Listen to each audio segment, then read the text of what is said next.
Hello paper crafters, welcome to another Design with Jo video. I'm glad you joined me today to learn about crayon backgrounds on glossy paper.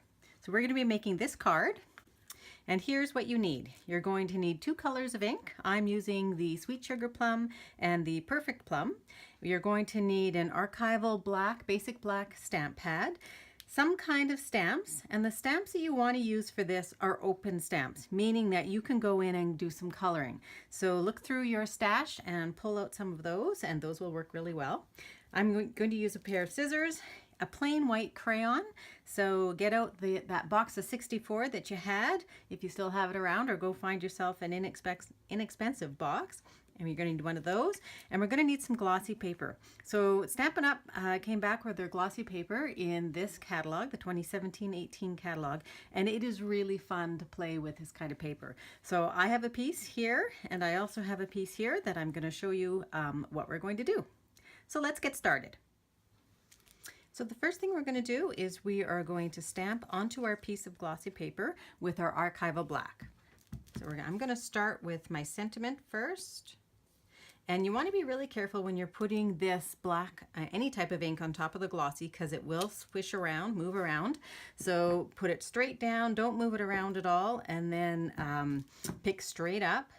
And I'm going to circle that with a little bit of the flowers from the same set. So again, be very cautious when you're placing it down. And it will look nice and black, and that's what we want. And maybe hold down to your paper like that.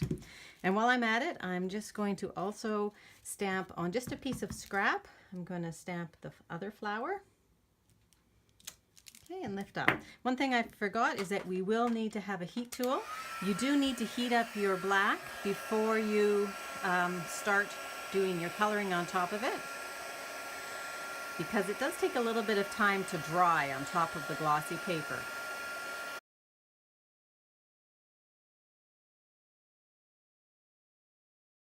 You want to be a little bit careful when you move your heat gun. Move it around so that you're not pointing it in one place all the time. So it's not like when you're heat embossing, when you can see it that it's melted. Here you just want to actually dry the ink. So just be careful, because you could actually burn your paper if you hold it in one place too long.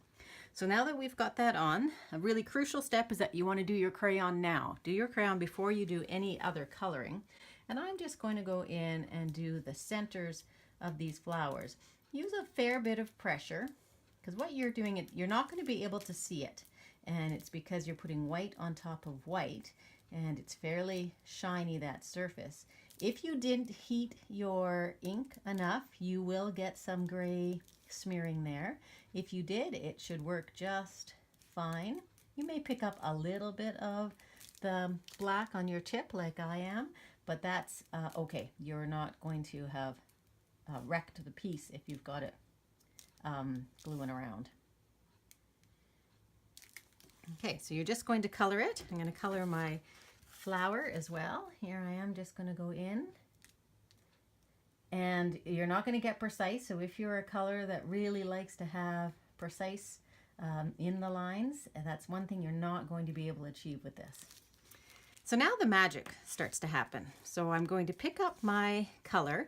I'm going to start with my lighter color first, which in this case is my Sugar Plum. And you're going to swirl it on top of your paper. So I start off of my paper and then I just swirl it on.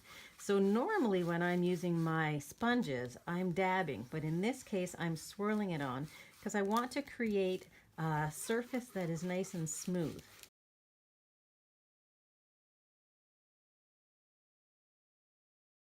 Okay, so you're going to do that.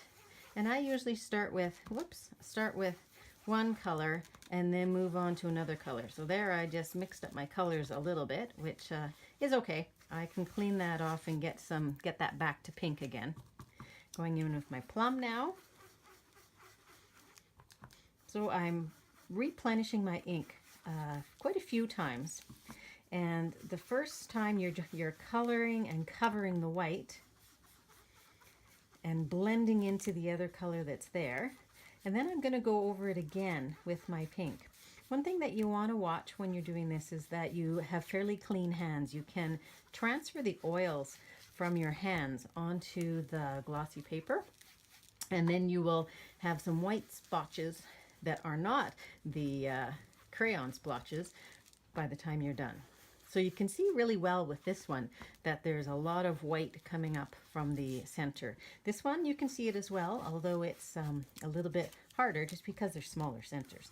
So I'm going to go back in and add a little bit more pink. And I'm just swirling and blending the colors. It's a very smooth surface. It's easy to blend these colors. At some point you won't be able to put any more color on. It just won't take it because it's already been saturated by the color that is there. Oh, it looks like I missed one center. Okay, so then all you're going to do is you're going to take your paper towel or tissue of some kind and just give it a rub, because that ink will actually stay on top of the wax crayon. And so you just want to get it off of there. You can see I'm picking up a little bit, and it will make it look really, really white. Okay, so there we've got our flower and our flowers, and they really just seem to pop off of the paper. So I'm just going to finish the card now. I'm going to put this stuff aside. Okay, so first I'm going to cut out my flower, and this is some fussy cutting here.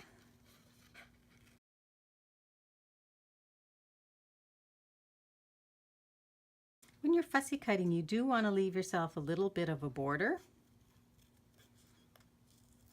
Don't go right up to where the black is. You want to, it'll just make it look more attractive, and you'll be able to see the entire image, the entire piece.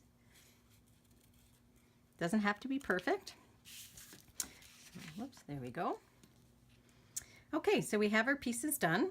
So just to give you the measurements of the card, we're going to go ahead and finish that now. So my glossy paper was 2 3/4 by 4. And I'm going to pull in a piece of Whisper White, and it is 3 1/4 by 4 1/2. And I'm going to glue that down on top using my snail, which I have to grab here. So grab my snail. And glue that down. I gave myself a fairly large border here. And I'm going to take on and put on some Sweet Sugar Plum ribbon. So I put both ends onto my glue dots. That makes it easy for me to pick it up and just wrap it around here. And then I'm going to glue that down on top of my piece of Perfect Plum and my Sugar Plum. So when you have ribbon on the back, take and put your snail right over top of your ribbon, and it will actually help it to adhere a little bit more. So I've already adhered on my piece of Perfect Plum, and it's the same size as my white. It's 3 1/4 by 4 1/2. And I want a little bit of an off center for that plum, and this one I'm going to try and place on here as straight as I can. And then my last part, I've cut out one leaf as well out of the set, and I'm going to put my flower on with dimensionals. I'm going to put my glue on, my leaf on with just a little bit of glue. You can see that. Here's what you can do if you don't like one side. You can see that I actually stamped that, and then I stamped over top of it again. So that's going to go tuck in behind the flower and behind the ribbon.